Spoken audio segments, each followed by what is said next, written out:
जय हो। प्रभु श्री रामचंद्र भगवान की जय हो। महाराज दशरथ जी बड़ा विलाप कर रहे हैं, प्रभु बुढ़ापे में तो मैं आपको पाया पुत्र, फिर भी तुम मेरे एक वचनों को सुन करके चले गए। क्या तुम इस बात को नहीं मानते तो नहीं होता क्या? इस बात को तुम नहीं मानते।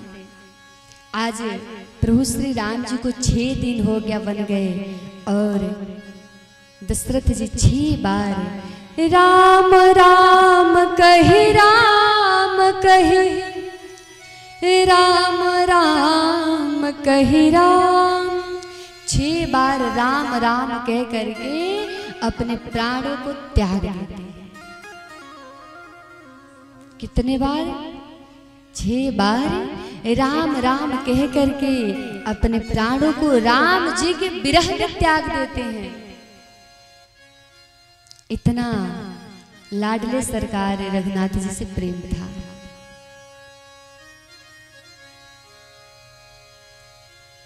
इधर चारों तरफ अयोध्या में शोर मच गया। चारों तरफ माताएं विलाप करने लगे। तीनों माताएं बैठकर विलाप कर रही हैं। राज दरबार पूरे अयोध्या वासी मिलकर के खूब रो रहे हैं। गुरुदेव वशिष्ठ जी को पता हुआ तो गुरुदेव वशिष्ठ जी आए और भरत जी को बुलावा भेजा गया कि भरत आपको अयोध्या शीघ्र आना है, जल्दी आना है। दूतों को भेजा जा रहा था, तभी कौशल्या मैया रोक करके कहती हैं कि गुरुदेव आप पत्रिका भेजिए भरत को बुलाने के लिए। पत्रिका में कुछ भी लिख दीजिए, परंतु ये मत लिखिए कि दशरथ जी का स्वर्गावास हो गया है, ये मत लिखिएगा। नहीं तो अगर पता चल गया भरत को कि राम को वनवास हो गया है, पिता को स्वर्गावास हो गया है, तो फिर वो अपने प्राणों का त्याग कर देगा। कौशल्या मैया के कहने पर गुरुदेव वशिष्ठ जी केवल हस्ताक्षर करके दूतों के साथ पत्रिका भेजते हैं भरत जी के पास। दूत पत्रिका लेकर भरत जी के पास पहुंचते हैं। महाराज दूतों के आंखों में आंसू है। सिर को झुका करके नेत्रों को छुपाते हुए भरत जी को वह पत्रिका देते हैं। भरत जी उस पत्रिका को खोल करके देखते हैं तो उसमें कुछ लिखा नहीं था, केवल गुरुदेव वशिष्ठ जी का हस्ताक्षर था। भरत जी देखते तो कहते हैं कि अरे क्या बात है, इस पत्रिका में मेरे भैया मेरे राम का प्रेम क्यों नहीं झलक रहा है? मेरे पिता का प्रेम क्यों नहीं झलक रहा है? मेरी माता का ममत्व क्यों नहीं झलक रहा है? ये पत्रिका को देख करके ऐसा क्यों लग रहा है कि कोई घटना हुई है, इसमें कुछ लिखा नहीं गया है। और ये सोच करके देख करके भरत जी महाराज उन दोनों दूतों की तरफ देखते हैं तो दोनों दूत अपने नेत्रों को नीचे झुकाकर मुख को दूसरे तरफ फेर लेते हैं। कहते हैं कि महाराज गुरुदेव जी की आज्ञा है कि आप तुरंत ही अयोध्या में चलिए। भरत जी महाराज बिना देरी किए उन दूतों के साथ अयोध्या के लिए प्रस्थान करते हैं, अयोध्या के लिए चल देते हैं। अयोध्या के लिए जाते हैं लेकिन रास्ते में सोच रहे हैं कि आखिर क्या बात है, अयोध्या में क्या हुआ होगा। पत्र को देख आखिर क्या बात है, अयोध्या में क्या हुआ होगा। पत्र को देखकर मुझे ऐसा क्यों प्रतीत हो रहा है कि कोई घटना हुआ है। भरत जी महाराज दूतों के साथ अयोध्या में आते हैं तो आज अयोध्या बड़ी सुनी लग रही है। जब अयोध्या में प्रवेश होता था तो हमेशा भजन की कीर्तन की धुन सुनाई देती थी, आवाज सुनाई देती थी। आज वो सब क्यों नहीं सुनाई दे रहा है? अयोध्या में प्रवेश होता था तो सरयू मैया की बहने की खिलखिल खिलकारियां गूंज रही थी। आज सरयू ऐसे क्यों बह नहीं रहा है? अयोध्या में जब प्रवेश होता था तो शीतल मंद हवाएं चलती थी, सारे पत्ते खूब झूमते थे। आज वो पत्ते क्यों नहीं झूम रहे हैं? अयोध्या में जब प्रवेश होता था तो चौराहे पे इतनी भीड़ थी, इतने लोग रहते थे। आज वो लोग क्यों नहीं दिखाई दे रहे हैं? क्या अयोध्या में आग लग गई है क्या? अयोध्या क्यों ऐसा दिख रहा है? राम अयोध्या क्यों ऐसा दिख रहा है? भरत जी को कौन बताए कि राम जी अयोध्या को छोड़कर चले गए हैं वन में रहने के लिए। जो राम जी महल में रहते थे, जिनके पास दास दासियां रहती थी, दास रहते थे उनकी सेवा करने के लिए, उनकी कमियां पूरा करने के लिए, उनके सिल्के सिल्के बाल थे, लेकिन वो बरगद का दूध लगाकर बाल को जटा बनाकर वन को चले गए। कौन बताएं भरत जी को? भरत आते हैं तो सबसे पहले कैकेयी मैया के पास जाते हैं। वहीं पर कुछ अयोध्यावासी देख करके कहते हैं कि अरे ये कैकेयी मैया के पास जा रहा है, इसके मतलब राम जी को वन भेजने में इसका जरूर हाथ है, यही भिजवाया है। कुछ अयोध्यावासी कहते हैं कि अरे ऐसे बोलोगे तो पाप लगेगा,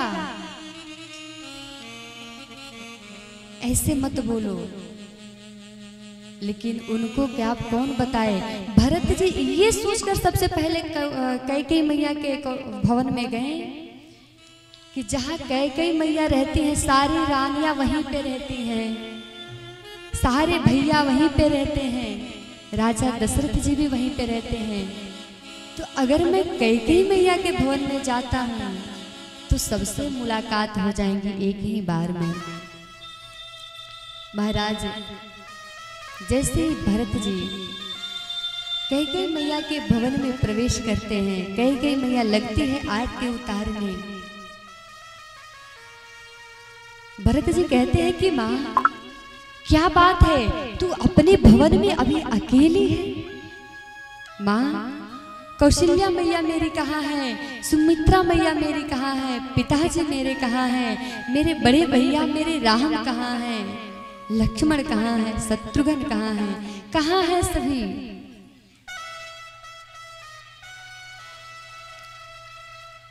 कैकेयी मैया कहते हैं कि पुत्र तुम इतना परेशान क्यों हो? अरे पुत्र मैंने तुम्हारे लिए बड़ी अच्छी व्यवस्थाएं करके रखा है, व्यवस्थाएं करके रखी है। क्या व्यवस्थाएं हैं? तो अरे पुत्र तुम्हें राजा बनाया जाएगा, तुम्हारे लिए मैंने राजपाट को लेकर के रखा है, तुम्हें राजा बनाया जाएगा। भरत जी कहते हैं कि माँ क्या मेरे भैया राम राजा नहीं बनने वाले हैं? नहीं बनेंगे। कैकेयी मैया कहते हैं कि अरे उनको तो वनवास भिजवा दिया है, तभी तो राज्य मिला है। भरत जी को सुनते ही उनका हृदय प्रकंपन करने लगता है, कांपने लगता है कि क्या रे तेरे जिह्वा कटकर नहीं गिर गई मेरे राम को वनवास भेजने के लिए? तुम मर क्यों नहीं गई? तेरा शरीर नहीं कांपा मेरे राम को वन भेजने के लिए? अरे कलमोही बहुत बोलते हैं। वहां से परेशान होकर के कहते हैं कि अरे मुझे तो शांति कौशल्या मैया की गोद में ही मिलेगा। वहां से भरत जी कौशल्या मैया के पास आते हैं। सुमित्रा जी को पता होता है कि भरत जी कौशल्या मैया के पास आ रहे हैं। सुमित्रा मैया दौड़ी दौड़ी जाती हैं, कौशल्या मैया से कहती हैं कि भरत आपके पास आ रहा है। जैसे ही कौशल्या मैया सुनती हैं कि भरत मेरा पास आ रहा है, मेरे पास आ रहा है, कौशल्या मैया दौड़ पड़ती हैं, भरत को हृदय से लगा लेती हैं। भरत जी कौशल्या मैया को हृदय से लगाए हैं। महाराज भरत जी कौशल्या मैया से कहते हैं कि माँ,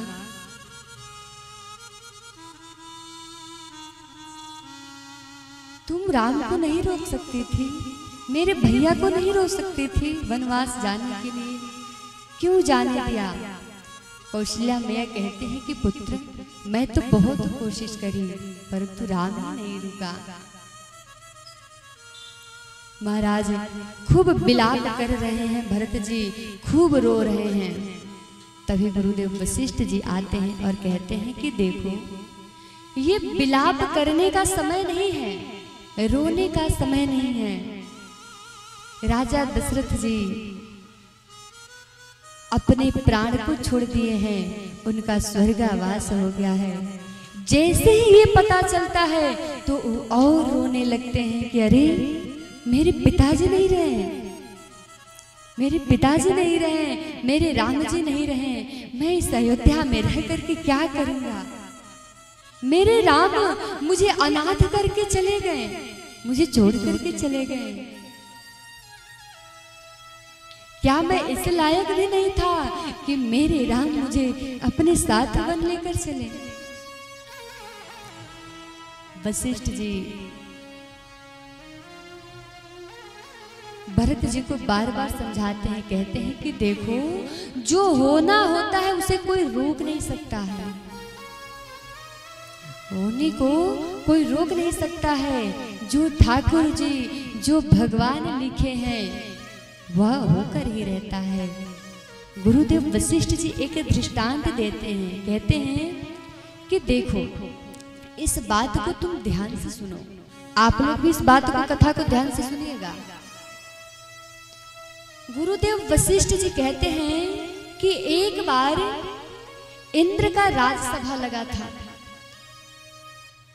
तो उसी में बहुत सारे लोग आए थे, जहां यमराज भी आए थे, पशु पक्षी खग मृग सभी आए थे, यमराज भी आए थे। उसी सभा में गरुड़ जी भी आए थे, उसी सभा में कौवा भी आया था। यमराज जी का प्रवेश हुआ और कौवे को देख करके यमराज जी हंस दिए।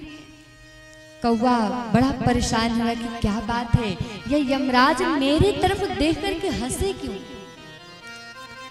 और ये बात जाकर के कौवा गरुड़ जी से बताता है कि पता नहीं क्या बात है, क्यों यमराज जी मेरे तरफ देख करके हंस दिए हैं, आज हंसे हैं।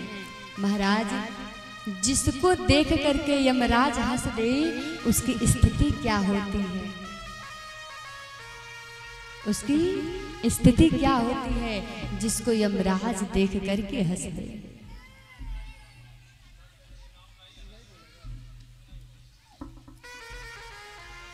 स्थिति कैसे होगी? महाराज धराज यमराज कौवा को देख करके हंसे हैं और ये जाकर गरुड़ जी से बताते हैं, तो गरुड़ जी उनको अपने पीठ पर बैठा करके 1000 किलोमीटर दूर एक गुफा में रख करके फिर आते हैं और जाकर के यमराज जी से पूछते हैं कि प्रभु आप एक बात बताइए, आपके सामने एक कौवा था और आप उसको देख करके हंसे हैं क्यों? आप हमें कृपा करके बताइए कि आपके हंसने का क्या कारण है।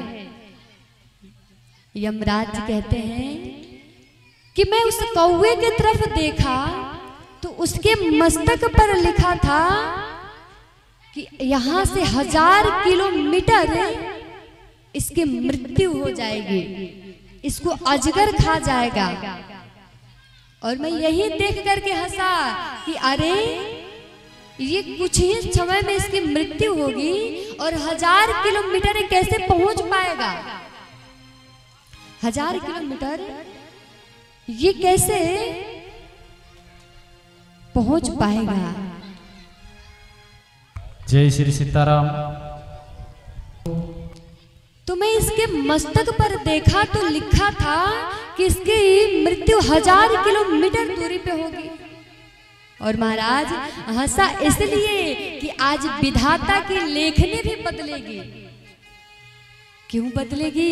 कि 1000 किलोमीटर दूर इतना जल्दी उड़कर जा नहीं पाएगा, इसीलिए मैं हंसा, यही कारण था। गरुड़ जी बोले कि है देखा, अभी जस्ट ही मैं अपने पीठ पर बिठाकर उनको 1000 किलोमीटर दूरी पे एक गुफा में छोड़ करके आया हूं। यमराज कहते हैं वो गुफा नहीं है, आप उस कौवे को ले जा करके अजगर के मुख में रख करके आए हैं। तो महाराज भगवान का लेखनी कभी बदलता नहीं है, वो होता ही होता है, वो होकर ही रहता है। जीवन में हमारे साथ क्या हो रहा है उस पे विलाप मत कीजिए। जीवन में जो आ रही है चुनौतियां उसको स्वीकार करके आगे बढ़ते जाइए। गुरुदेव वशिष्ठ जी भरत जी को बहुत प्रकार से समझाते हैं कि जो होना था सो हो गया। ठाकुर जी यही लिखे थे, विधाता ने यही लिखा था, वो हो गया। अब आपको विलाप करने की आवश्यकता नहीं है, अब आपको चल करके अग्नि संस्कार करना चाहिए। दशरथ जी को अब अग्नि संस्कार दीजिए, अग्नि प्रदान करिए। और बड़े विधि विधान से जिस प्रकार से भी अग्नि संस्कार होता है, पूरे विधि विधान से उनको अग्नि संस्कार किया जाता है। सभी लोग अयोध्या में हैं। महाराज राम जी भी अयोध्या में नहीं हैं, लक्ष्मण जी भी अयोध्या में नहीं हैं, दशरथ जी भी नहीं है, उनका स्वर्गवास हो गया है, तो केवल भरत जी हैं। गुरुदेव वशिष्ठ जी कहते हैं कि देखो यहाँ पर कोई नहीं है, एक तुम ही हो। अब चलो तुम्हारा राज्याभिषेक कर दिया जाए, क्योंकि बिना राजा का राज्य सही ढंग से नहीं चल पाता है। तुम्हें चलो अब हम राज तिलक करते हैं। लेकिन हाँ, अभी तुम राजा बन जाओ, लेकिन जब राम जी वनवास से आएंगे तब तुम राज्य को राम जी को सौंप देना। भरत जी कहते हैं गुरुदेव, क्या मेरे पास इतनी क्षमता है कि मैं इस अयोध्या को चला पाऊंगा? अरे केवल नाम सुनने से, केवल मेरे नाम ले लेने से राम जी को 14 वर्ष के लिए वनवास हो गया। मेरी माँ सीता मैया चली गई वन, मेरे छोटे भैया लक्ष्मण चले गए वन, मेरे पिता दशरथ जी का स्वर्गवास हो गया। केवल मेरे नाम ले लेने से कि भरत को राजा बनाया जाएगा।